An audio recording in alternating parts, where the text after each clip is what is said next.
Welcome back, young scholars. In this video, we will be discussing imperialism.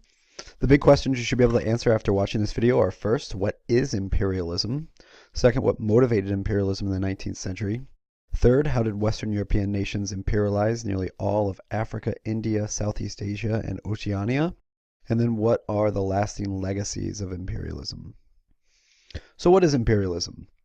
Imperialism is a policy in which a dominant state takes control of distant colonies using some means of force. So let's break that down. First of all, at its root, at its core, imperialism is really just about empire building, where you have a dominant state expanding its control over distant colonies, oftentimes through military force. But one of the things that's unique about imperialism, which occurred in period 5, was that increasingly we're seeing other sorts of force, especially economic pressures that are placed on distant colonies or distant regions that don't even sometimes involve direct political control. So for example, in this image you see a cartoon showing the British shoving opium down the mouths of the Qing dynasty in China, right? That was a way in which the British were able to maintain control over Chinese through economic means and through the sale of opium. Here you see Uncle Sam controlling a donkey, representative of Latin America. So the United States does not go in and directly control politically Latin American countries, but indirectly through both military pressure and through economic pressure and through corporations who are heavily invested in Latin America, the United States will maintain essentially indirect control over Latin America. So empires aren't new in the 19th century, in the 1800s. We've been talking about empires as far back as the Classical Age with the Achaemenids in like 600 BCE. What's different is that empires really are growing on a previously unattainable scale. They're becoming really globalized in terms of their scope. Now, we saw in period 4 the formation of maritime empires in the Americas, but really we're sort of taking this even to a broader level. The major imperialist nations were those that had really first industrialized, starting with Britain, and then France, the Netherlands, Germany, and then finally the United States and Japan are also two major imperialist powers.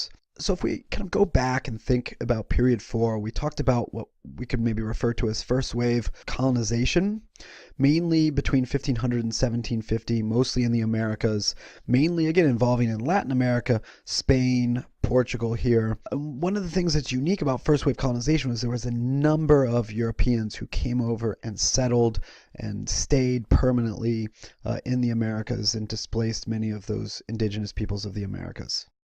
So in period 5, we're going to see a shift as many of these colonies in the Americas gained independence through revolutionary movements. We see really a change of focus on where these empires are starting to form. And so we refer to this sometimes as second wave imperialism between 1750 and 1900, mainly in Africa, Southeast Asia, Oceania down here. And one of the things that's different about second wave imperialism is, first, the players are a little bit different. So while Spain and Portugal were the main players in period 4, Britain and France become the major players in period 5, in second wave imperialism.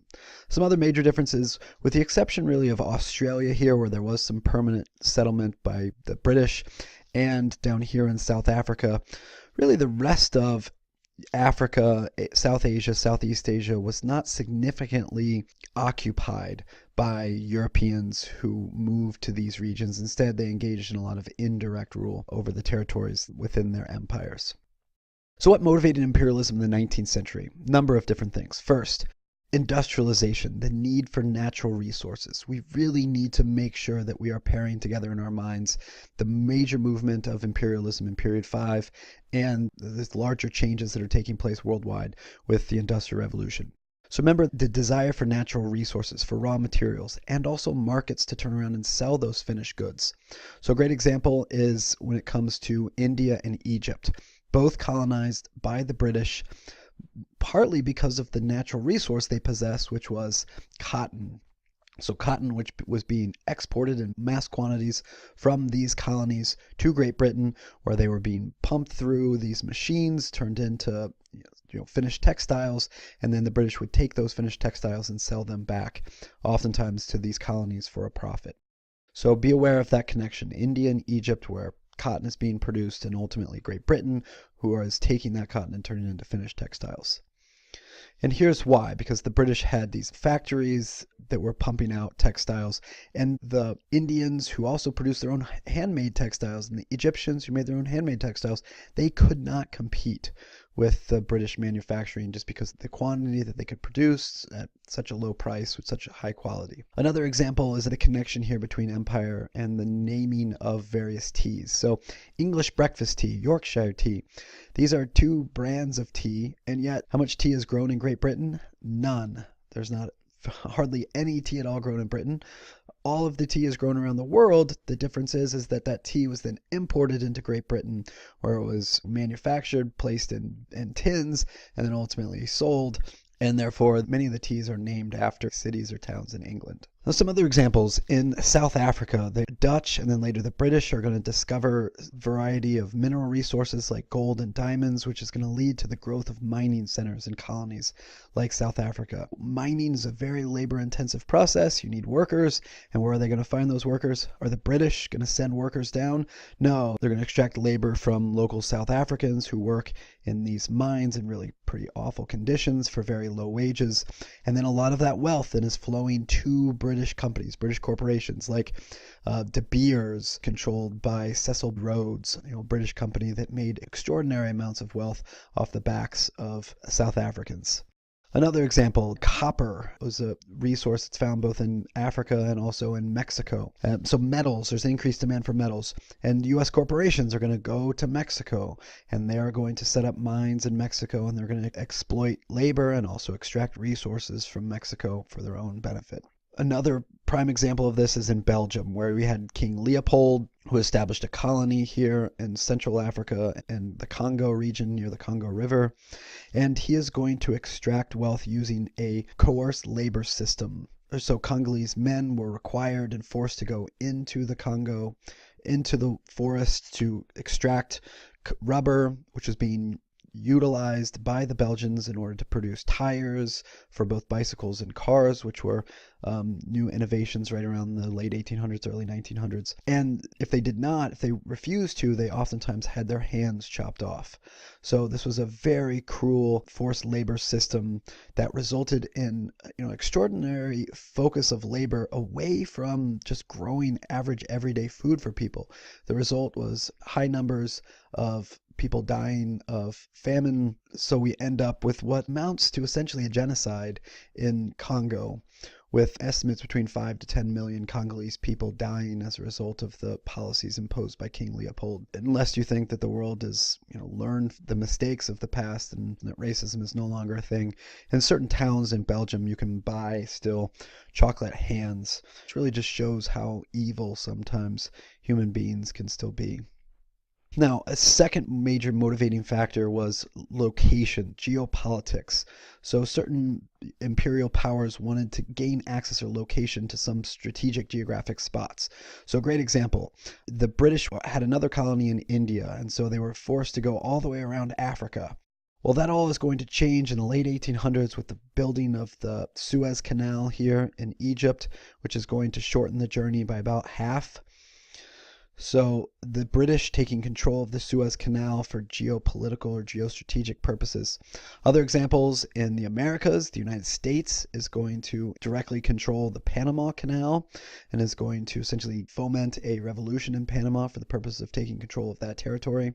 Another example is the United States taking control of Hawaii and various other islands across the Pacific in order to establish naval bases. A third factor motivating imperialism is nationalism, or this drive to compete, ultimately to build the largest empire around the world.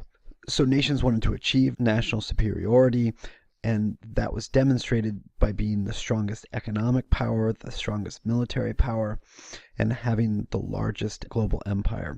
This concept of nationalism involves a few different things. One, it's the sort of patriotism or sense of devotion that one has towards one's nation state, which is a force that ultimately is bringing people together, oftentimes around similar cultural characteristics, whether that's language or religion or ethnicity.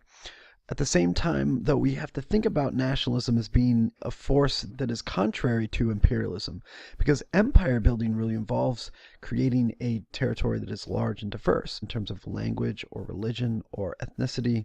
And therefore, it was really a challenge for nation states at that time to maintain a common identity while at the same time building a global empire. So we see this oftentimes in images such as this one, showing the glory of the lion is in his mane. And if you look closely, that's because Canada and India, Australia, New Zealand, and the African colonies are all part of this larger idea of the British nation state or the British Empire. Now, a fourth motive for imperialism was a cultural motive. Christian missionaries were intent on spreading the faith, and this is a carryover from period 4. In period 4, we talked about how Christianity spread to the Americas. In period 5, we're focusing more on spreading Christianity to sub-Saharan Africa, parts of Southeast Asia like Vietnam. Another strong cultural motivation, in addition to spreading Christianity, was this idea that it was the responsibility of nations who are engaged in imperialism, like Great Britain here and like the United States, to ultimately bring civilization to what were perceived to be these barbaric or backwards people, ignorant people of the world. For instance, you see here the British carrying a person from China and Africa and India, and here we have the United States carrying someone from the Philippines and Cuba and Hawaii.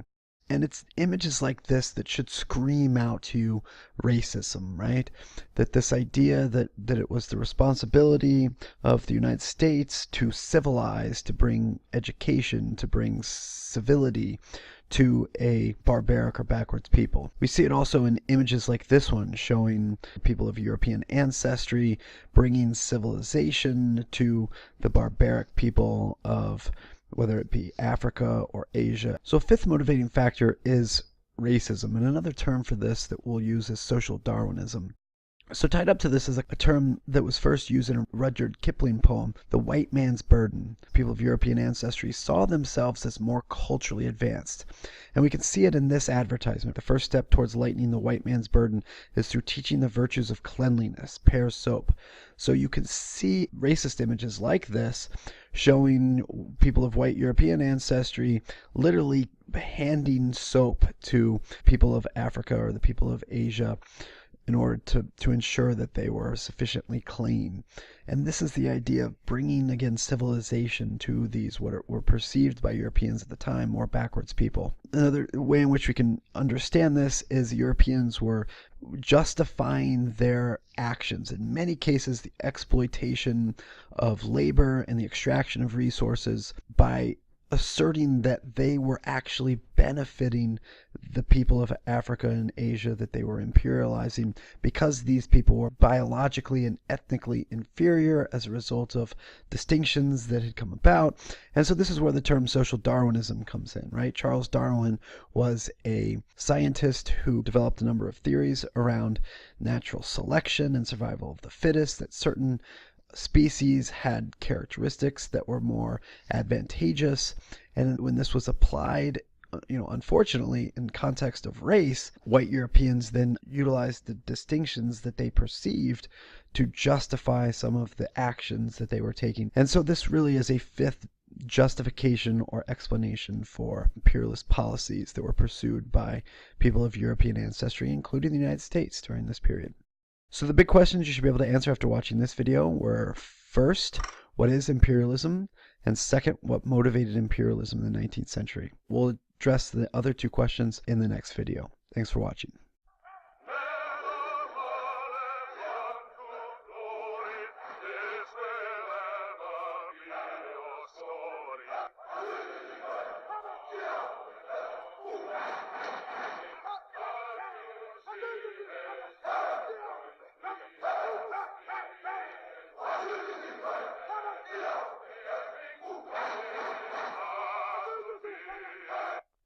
Welcome back, young scholars. In this video, we will be discussing imperialism.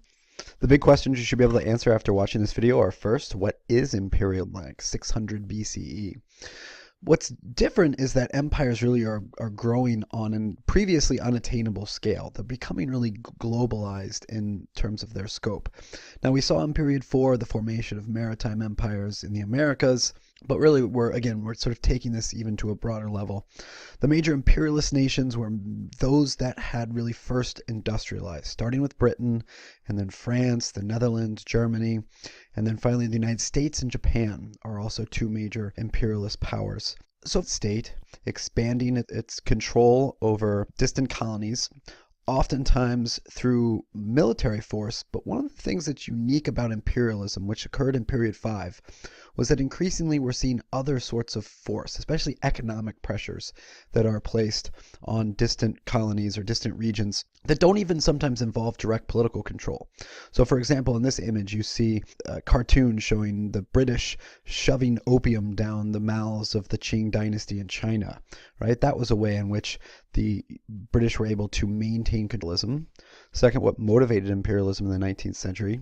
Third, how did Western European nations imperialize nearly all of Africa, India, Southeast Asia, and Oceania? And then what are the lasting legacies of imperialism? So what is imperialism? Imperialism is a policy in which a dominant state takes control of distant colonies using some means of force. So let's break that down. First of all, at its root, at its core, imperialism is really just about empire building, where you have a dominant control over Chinese through economic means and through the sale of opium. Here you see Uncle Sam controlling a donkey, representative of Latin America. So the United States does not go in and directly control politically Latin American countries, but indirectly through both military pressure and through economic pressure and through corporations who are heavily invested in Latin America. The United States will maintain essentially indirect control over Latin America. So empires aren't new in the 19th century and the 1800s. We've been talking about empires as far back as the Classical Age with the Achaemenids and